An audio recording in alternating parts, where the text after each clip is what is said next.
2025 one day বিশ্বকাপে খেলার যোগ্যতা অর্জন করেছে বাংলাদেশ নারী দল। নেট রান রেটে শক্তিশালী ওয়েস্ট ইন্ডিজকে পেছনে ফেলে বিশ্বকাপের টিকিট অর্জন করেছে নিগার সুলতানা জ্যোতিরা। বিশ্বকাপের বাছাই পর্বের প্রথম 3 ম্যাচের 3টিতে জয় নিয়ে বিশ্বকাপের বাছাই পর্ব শুরু করেছিল বাংলাদেশ। তবে শেষ 2 ম্যাচে ওয়েস্ট ইন্ডিজ ও পাকিস্তানের বিপক্ষে ম্যাচ হারার ফলে টাইগার্সদের বিশ্বকাপ যাত্রা ভাগ্যের উপর নির্ভর ছিল। বাছাই পর্বের শেষ ম্যাচে ওয়েস্ট ইন্ডিজ দল যদি নির্ধারিত সমীকরণের মধ্যে ম্যাচ শেষ করতে পারত, তাহলে বাংলাদেশের বিশ্বকাপ যাত্রার স্বপ্ন এখানেই শেষ হতো। তো দর্শক, বিশ্বকাপে বাংলাদেশের যোগ্যতা অর্জন নিয়ে বিস্তারিত থাকছে রিপোর্টের বাকি অংশে। বিশ্বকাপের বাছাই পর্বে নিজেদের শেষ ম্যাচে পাকিস্তানের কাছে 7 উইকেটের বড় ব্যবধানে হারলেও টানা দ্বিতীয়বারের মতো আইসিসি নারী ওয়ানডে বিশ্বকাপ খেলা নিশ্চিত করেছে বাংলাদেশ নারী দল।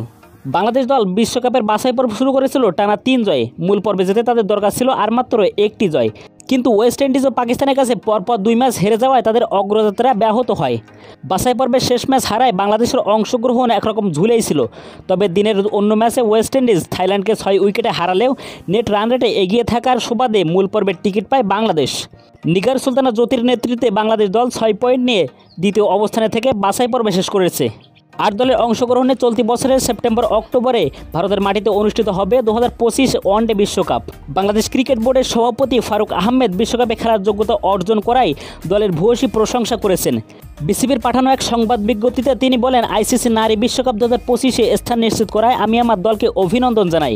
কোচিং স্টাফ এবং টিম ম্যানেজমেন্টকেও পর্দার আড়ালে অক্লান্ত পরিশ্রমের জন্য আন্তরিক ধন্যবাদ জানাতে চাই।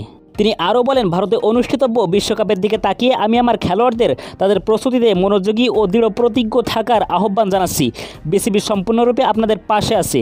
আপনারা যাতে সেরা রূপে টুর্নামেন্টে অংশগ্রহণ করতে পারেন তা নিশ্চিত করতে আমরা প্রয়োজনীয় সব ধরনের সহায়তা প্রদান করব।